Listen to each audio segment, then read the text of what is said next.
안녕하세요. 축구 전문 기자 한준입니다. 2021-2022 시즌 유럽 축구가 이제 챔피언스리그 결승을 끝으로 막을 내렸고요. 이제 본격적으로 2022 카타르 월드컵 체제입니다. 2002년 한일 월드컵 4강 신화 20주년을 맞이해서 대한축구협회가 이번 6월 달에 4차례 초호화 평가전을 준비했는데요. 2022년 카타르 월드컵이 11월 겨울에 열리기 때문에 6월 달에 최종 모의고사 담금질을 일찌감치 진행하게 됐습니다.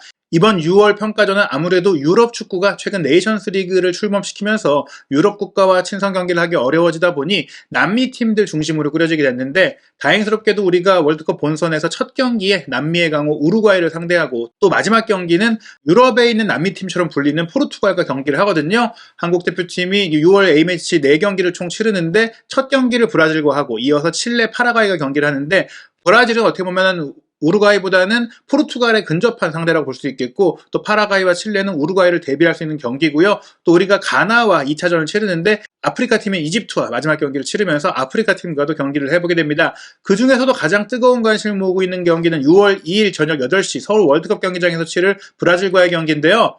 브라질 대표팀이 경기를 일주일 앞두고 굉장히 일찍 한국에 들어왔습니다. 유럽 축구 시즌이 끝나고 유럽에서 브라질로 가는 게 아니라 바로 한국으로 들어와서 유로파 선수들이 함께 들어오고, 또 브라질에 있는 선수들도 함께 들어와서 일찌감치 함께 훈련을 하는 시간, 전지훈련을 갖게 된 거예요.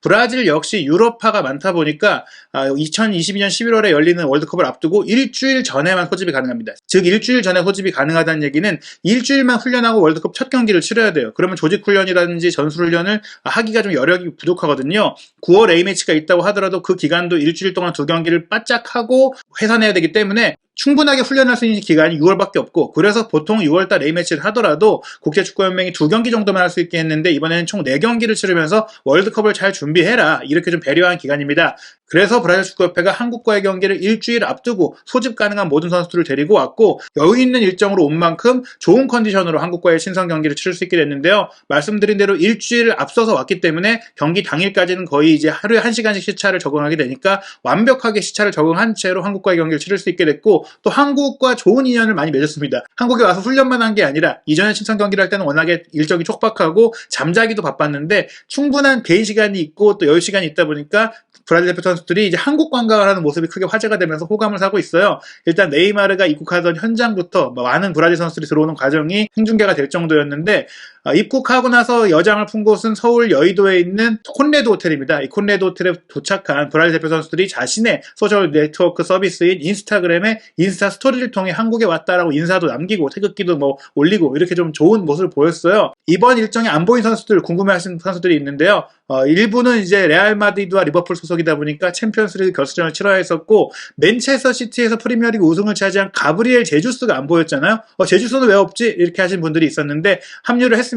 다만 조금 늦게 합류를 했는데, 자녀가 출산하다 보니까 가족과 함께 자녀 출산을 함께 지켜보고 시간을 보내고 늦게 오게 됐고요. 지금은 한국에서 함께 훈련을 하고 있습니다. 브라질 축구협회는 이번 한국에서 그리고 일본에서 치를 이제 프리시즌에 가까운 이런 훈련 기간의 일정들을 이미 공식 홈페이지 통해 공지를 했는데요. 5월 26일에 한국에 도착을 해서 콘레도 호텔에서 짐을 풀었고, 5월 27일에 이제 오전에 고양 종합운동장에서 훈련을 했습니다. 고양 종합운동장에서 매일같이 훈련을 하면서 지금 전술적인 담금질을 하고 있는데, 훈련을 하고 나서 빈 오후 시간에 관광을 다녀갖고 화제가 됐어요. 5월 27일, 5월 28일까지 관광을 하게 되고, 5월 29일 일요일부터는 오후 훈련을 하게 되니까 아마 관광을 할 수 있는 시간이 조금 없을 것 같은데, 그래도 훈련이 보통 2시간 정도 진행이 되니까 이제 한국에서 이제 오후 5시에 훈련을 하거든요. 그럼 7시쯤 끝나고 씻고 짐 풀고 하면 저녁 시간이 있으니까 개인적으로 쇼핑을 한다거나 혹은 야간에 여러 가지 일정이 있을 수 있는데, 요거까지는 아직 확인이 안 됐고요. 어찌됐거나 5월 29일부터는 실제 경기가 열리는 저녁 시간에 맞춰서 훈련을 한다, 이렇게 보시면 될 것 같습니다. 오전 훈련을 했던 5월 27일, 그러니까 입국한 다음 날에 브라질 대표팀이 남산타워를 방문했어요. 케이블카 타고 올라가고, 또 맛있는 한국에서의 음식도 먹고 여러 가지 디저트도 먹고 시간을 보내는 모습들이 이제 포착이 됐는데, 아무래도 평일 낮이다 보니까 많은 인파가 몰리진 않았고 여유 있게 브라질 대표팀이 한국을 둘러볼 수 있는 시간을 가졌고요. 그리고 토요일 5월 28일에는 오전 훈련을 치르고 나서 용인 에버랜드까지 조금 멀리 이동을 해서 다양한 놀이기구도 타고 뭐 상품도 사고 굉장히 이제 즐거운 시간을 보내는 모습이 포착이 되다 보니까 한국 팬들 입장에서는 한국을 즐기는 이 브라질 선수들에게 큰 호감을 좀 보였고, 또 선수들이 훈련 끝나고 나서 뭐 사인도 잘해주고 또 훈련장에서나 숙소에서나 한국 팬들에게 인사도 잘해주고 사진도 찍어주고 이게 팬 서비스를 잘해주다 보니까 호감도가 점점 상승하고 있고, 또 한국을 즐기는 과정 속에서도 정말 한국에서의 시간을 너무나 이제 행복해하는 모습을 보다 보니까 또 많은 한국 팬들이 좋아하고 있습니다. 네이마르는 직접 본인이 인스타그램에 이제 기념사진을 찍은 것도 올리고 다양한 추억들을 좀 올리면서 뭐 한국에 수학여행 온 거 아니냐, 다 같이 뭐 단체 관광 온 거 아니냐, 이런 얘기가 나올 정도로 한국에서 시간 뜻깊게 보내고 있는데요. 한 언론 보도에 따르면 이제 에버랜드를 다녀와서 새벽 시간에는 드디어 이제 많은 분들이 예상한 클럽을 좀 방문해갖고 좀 이제 여흥을 즐겼다, 또 이런 얘기들도 있었는데요. 5월 29일 오전 1시쯤에 VIP 룸에 방문을 해가지고 네이마르가 1200만원 술값을 쏘기도 했다, 뭐 이렇게 얘기를 했는데, 아무래도 새벽까지 잠을 이날 안 잔 이유는 챔피언스 리그를 보기 위해서인 것 같습니다. 에버랜드를 다녀와서 조금 쉰 다음에 새벽에 또 일어나서 축구를 보기 쉽지 않잖아요. 한국 시간으로는 이 챔피언스리그 결승전이 5월 29일 새벽 4시에 킥오프를 했는데 관중들의 입장 문제 때문에 조금 지연이 됐어요. 뭐 어떻게 됐거나 선수들이 좀 쉬고 이제 시간을 보내고 와서 콘레드 호텔에서 모여가지고 경기를 다 같이 본 것으로 확인이 되고 있습니다. 브라질 대표팀의 스태프가 직접 경기를 보고 있다 이렇게 올렸고, 세미나실을 빌려가지고 대형 스크린으로 경기를 보는 모습이 포착이 됐는데요. 이런 한국에서의 시간들이 너무 좋았기 때문인지 한국과의 경기를 앞두고 네이마르 선수가 인스타그램에서 손흥민 선수를 팔로우한 게 확인이 됐습니다. 사실 그 전까지는 네이마르 선수와 손흥민 선수가 어떤 친분이 없었고 뭐 그라운드 안에서나 밖에서나 마주칠 일이 많지 않았었는데, 이번에 네이마르가 한국에서의 좋은 기억 때문인지 또 이제 맞대결을 앞두고 인사를 하고 싶었는지 팔로우를 했고, 손흥민 선수도 그에 화답하듯이 네이마르를 팔로우한 것이 포착이 됐는데요. 손흥민 선수와 네이마르 선수는 나란히 1992년생으로 1992년생을 대표하는 축구 스타죠.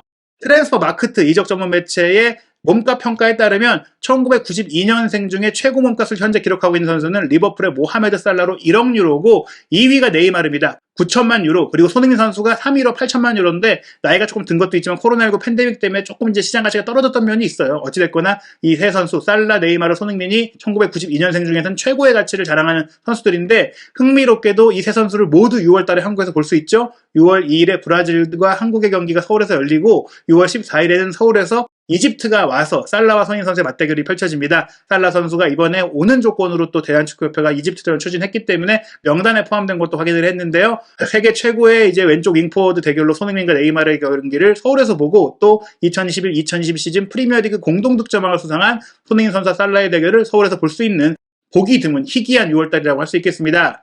말씀드린 대로 브라질 대표팀은 월드컵을 준비하기 위한 맹훈을 하고 있기 때문에 최정예 전력으로 합류를 했고요. 시차 적응도 하고 매일매일 훈련을 하고, 심지어 한국 대표팀보다도 훈련을 많이 하고 이제 한국전을 치르기 때문에 조금 우려되는 부분이 있어요. 왜냐하면 브라질 대표팀이 5월 26일에 들어와서 5월 27일부터 훈련을 했으니까 27, 28, 29, 30, 31일, 1일까지 총 6일 정도를 훈련을 하고 이제 경기에 임하거든요. 그러나 우리 대표팀은 5월 30일 월요일에 파주 NFC에 입소를 해서 30일, 31일, 1일 딱 3일 훈련을 하게 됩니다.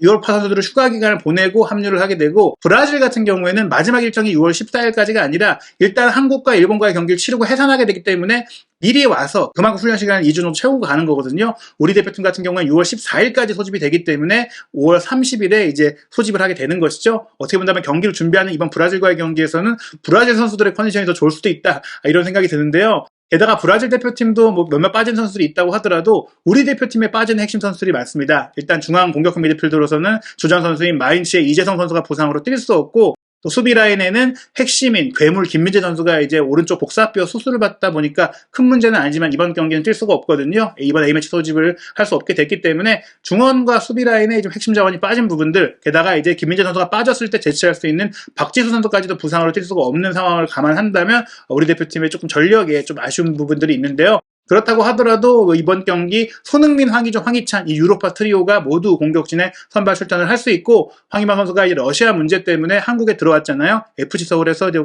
경기를 하면서 컨디션을 잘 만들고 있기 때문에 오히려 이전보다는 또 이제 시차 문제도 없고 적응 문제도 없어서 잘할 수 있을 것이다. 권창훈 선수도 마찬가지고, 또 일찍 한국에 들어온 정우영 선수도 마찬가지고, 컨디션적인 측면에 있어서는 훈련 시간이 조금 브라질보다 짧다고 하더라도 우리가 뭐 홈인데 그렇다고 문제를 삼을 건 없을 것 같고요. 포백 라인은 김진수, 김영권, 권경원, 이용 선수가 뛸 것으로 보이고, 골문은 김승규 선수가 지킬 것으로 보입니다.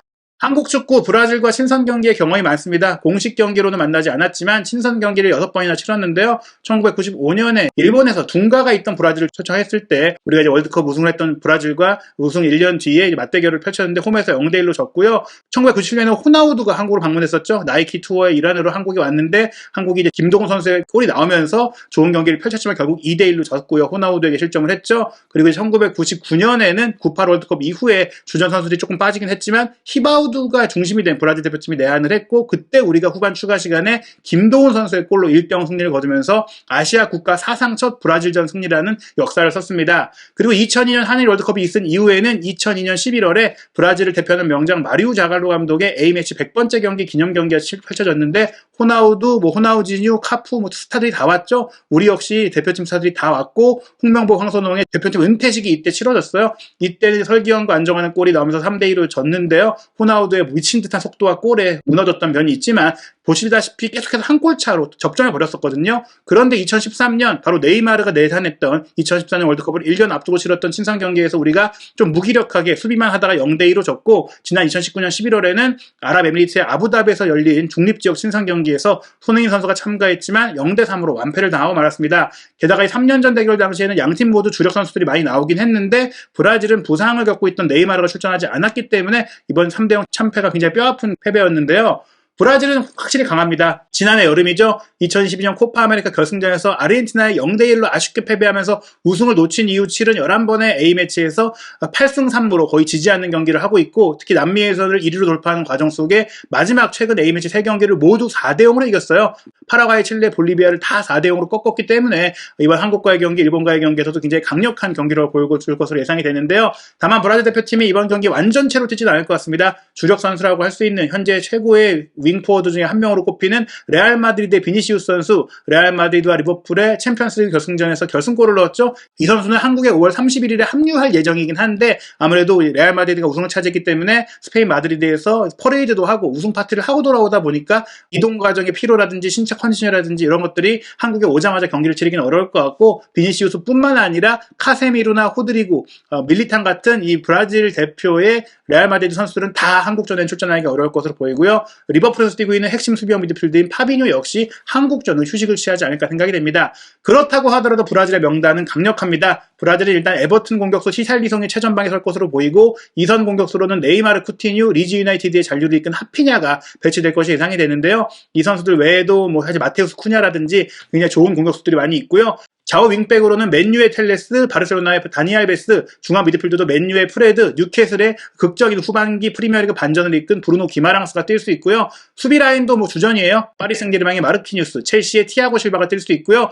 리버풀의 알리송 골키퍼가 역시 이번 경기를 합류하더라도 뛰긴 어려울 것 같은데 맨체스터 시티의 에데르송이 출전할 수 있기 때문에 여전히 강력한 브라질이라고 할 수 있겠습니다. 정말 강력한 브라질 대표팀이 일주일이나 한국에서 훈련을 하고 어느 때보다 좋은 경기력을 보여줄 것으로 예상이 되는데요. 과연 손흥민 선수가 이끄는 한국 대표팀이 이 브라질 상대로 어떤 경기를 보이고 또 어떤 결과를 통해서 2022 카타르 월드컵에 대한 기대감을 높일지 그리고 마침내 펼쳐지는 손흥민 선수와 네이마르의 첫 번째 A매치 대결 어떤 경기, 어떤 이야기거리가 나올지 브라질과 한국의 경기를 앞두고서 또 경기를 보시기 전에 꼭 알아야 할 최신 정보 나오는 대로 정리해드리고요. 경기 이후의 모든 이야기까지 한준TV에서 확인하시기 바랍니다. 유튜브에 새롭게 개설된 한준TV 구독, 좋아요, 알림 설정 부탁드리겠습니다.